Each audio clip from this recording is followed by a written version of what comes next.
विरार पश्चिमला एक अतिशय दुर्दैवी अशा प्रकारची घटना घडलेली आहे। एक इमारत ही कोसळल्यामुळे जवळपास 17 लोकांचा मृत्यू त्या ठिकाणी झालेला आहे। NDRF लगेच त्या ठिकाणी पाठवण्यात आली होती आणि त्यांनी सर्व प्रकारच्या टेक्नॉलॉजीचा उपयोग करून पहिल्यांदा असर्टन केलं की लोक गेलेले आहेत, कुठे आहेत आणि खालचे लोक काढायला किंवा ज्या बॉडीज आहेत त्या काढायला थोडा तिथे त्रास आहे, पण ती सगळी कारवाई त्यांच्या माध्यमातून चाललेली आहे।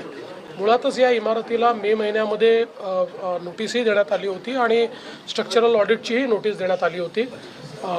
तथापि मला असं वाटतं की लोकांनी फार गांभीर्याने ते घेतलं नाही आणि त्यातनं ही दुर्घटना झाली आहे। पण शेवटी लोकांचाही प्रश्न असतो, लोकांना दुसरीकडे कुठे राहायला जायचं असं अचानक जागा मिळत नाही, त्यामुळे त्यांनाही आपल्याला दोष देता येणार नाही।